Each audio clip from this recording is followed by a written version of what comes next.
Assalamualaikum warahmatullahi wabarakatuh. Kembali lagi dengan saya. Di video kali ini saya akan membawakan materi tentang kurikulum dan pembelajaran. Pada materi ini saya akan membawakan beberapa poin. Yang pertama yaitu teori belajar, yang kedua konsep dasar pembelajaran, yang ketiga prinsip-prinsip dasar pembelajaran, yang keempat, pendekatan, strategi, dan model pembelajaran. Yang kelima yaitu metode dan teknik pembelajaran inovatif. Baik, langsung saja ke poin yang pertama, yaitu teori belajar. Teori adalah serangkaian bagian atau variabel definisi yang saling berhubungan, yang saling mengalihkan pandangan sistematis mengenai fenomena dengan menentukan hubungan antar variabel.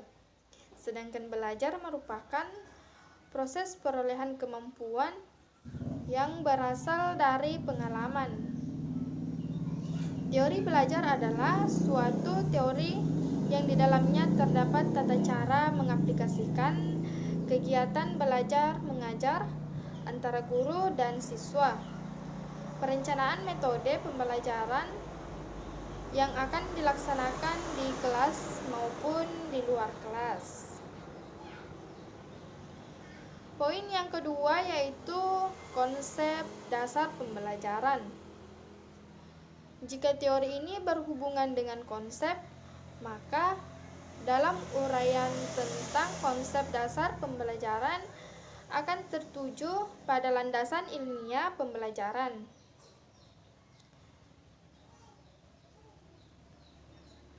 Landasan konsep pembelajaran terdapat 4. Yang pertama yaitu filsafat, yang kedua psikologis, yang ketiga sosiologis, dan yang keempat atau yang terakhir yaitu komunikasi. Landasan yang pertama yaitu filsafat. Secara filosofis, belajar berarti mengingatkan kembali pada manusia mengenai makna hidup yang bisa dilalui dengan cara proses meniru, memahami, mengamati, merasakan, mengkaji, dan melakukan hal-hal yang meyakini akan segala sesuatu kebenaran. Landasan yang kedua yaitu psikologis. Perilaku manusia bisa berubah karena belajar. Akan tetapi, apakah manusia itu memahami perilakunya sendiri? Atau menyadari dia harus berperilaku seperti apa jika berada atau dihadapkan dalam situasi dan kondisi yang sangat berbeda? Landasan yang ketiga yaitu sosiologi. Manusia adalah makhluk individu dan bersosial, maka melalui belajar individu, manusia dapat mempelajari landasan bersosialisasi. Landasan yang keempat yaitu komunikasi. Landasan komunikasi ini dapat memberikan warna landasan dalam bentuk pendekatan model, metode, dan strategi pembelajaran serta pola-pola inovasi pembelajaran. Poin yang ketiga yaitu prinsip-prinsip pembelajaran. Pengertian prinsip pembelajaran. Kata prinsip berasal dari bahasa Latin asas atau kebenaran yang menjadi pokok dasar berpikir, bertindak. Jadi, prinsip dapat diartikan sebagai sesuatu yang menjadi dasar dari pokok berpikir, berpijak, atau bertindak. Jadi, prinsip pembelajaran adalah landasan berpikir, berpijak, dan harapan tujuan pembelajaran tercapai, dan proses tumbuhnya perkembangan dinamis yang terarah. Selanjutnya yaitu prinsip pembelajaran. Menurut Syaiful, segala prinsip pembelajaran yaitu prinsip perkembangan, perbedaan individu, minat, kebutuhan, aktivitas, dan motivasi. Yang pertama yaitu perhatian dan motivasi. Perhatian mempunyai peran penting dalam kegiatan belajar. Di samping perhatian, motivasi mempunyai peran penting dalam pembelajaran. Yang kedua yaitu keaktifan. Prinsip keaktifan menurut pandangan psikologis bahwa pengetahuan harus diperoleh melalui pengamatan dan pengalaman sendiri. Jiwa memiliki energi sendiri dan dapat menjadi aktif karena didorong oleh kebutuhan-kebutuhan. Yang ketiga yaitu keterlibatan langsung atau pengalaman. Prinsip keterlibatan langsung merupakan hal yang sangat penting dalam pembelajaran. Pembelajaran sebagai aktivitas belajar dan mengajar, maka seorang pendidik harus terlibat langsung, begitu juga dengan seorang peserta didik. Yang keempat, pengulangan. Menurut teori ini, bahwa belajar adalah melatih daya yang ada pada diri sendiri manusia, dari daya mengamat, menangkap, menghayati, merasakan, dan berpikir. Yang kelima yaitu tantangan. Agar pada diri peserta didik timbul motivasi yang kuat untuk mengatasi hambatan dengan baik, maka materi pembelajaran juga harus menentang sehingga peserta didik bergairah untuk mengatasinya. Yang kelima, tantangan.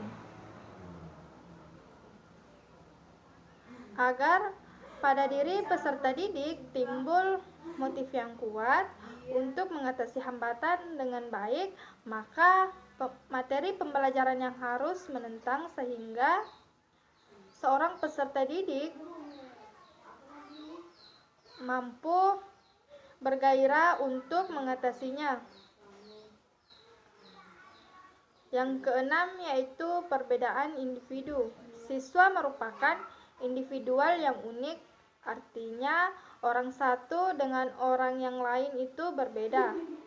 Perbedaan itu terdapat pada karakteristik, kepribadian, dan sifat pribadi seorang peserta didik. Poin yang selanjutnya atau yang keempat yaitu pendekatan, strategi, dan model pembelajaran. Yang pertama yaitu pendekatan pembelajaran.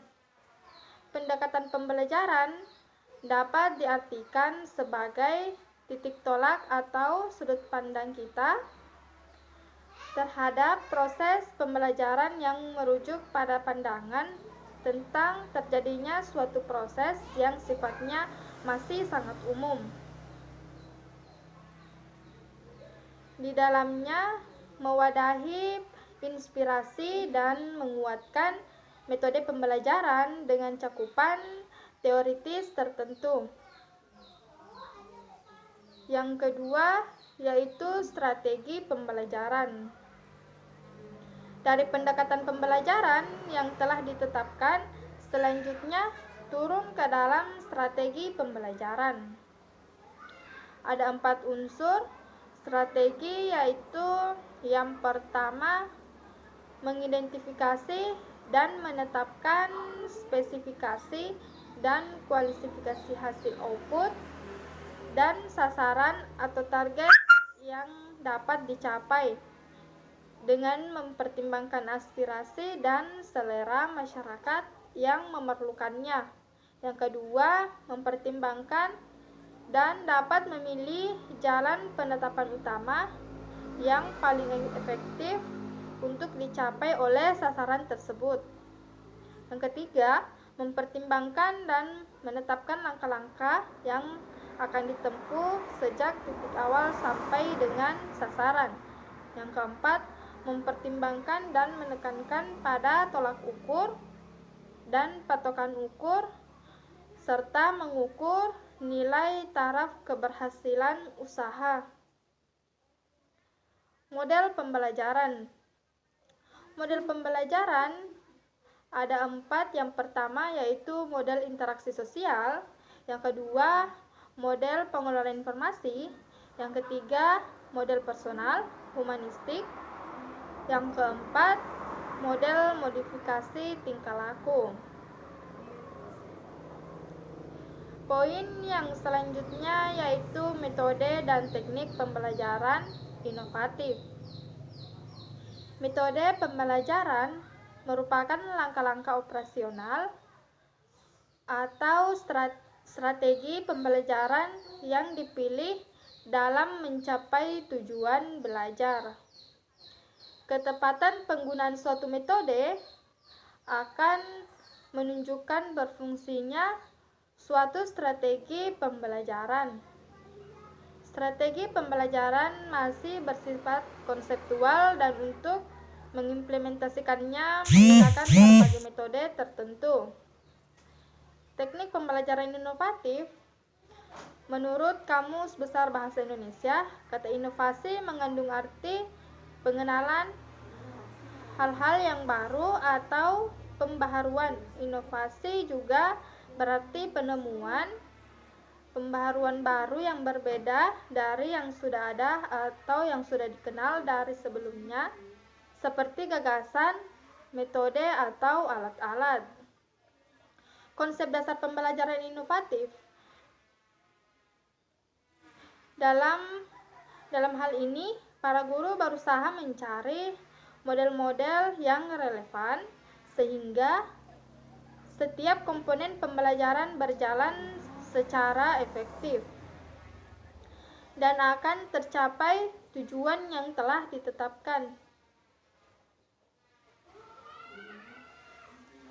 Model-model tersebut dapat diperoleh dari model lain atau menemukan sendiri model yang diyakini yang lebih efektif. Batas suatu inovasi dapat dipengaruhi oleh tingkat pembiayaan semakin susah, tingkat pembiayaan semakin mudah diterima, seimbang antara biaya dengan hasil yang dikeluarkan yang dapat diperoleh.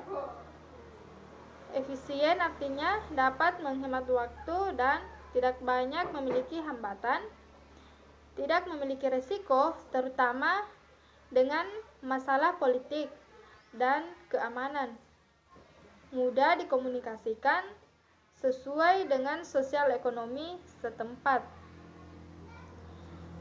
Dapat dibuktikan secara ilmiah tentang keterlibatan penerimaan inovasi berdasarkan kepentingan hubungan interpersonal.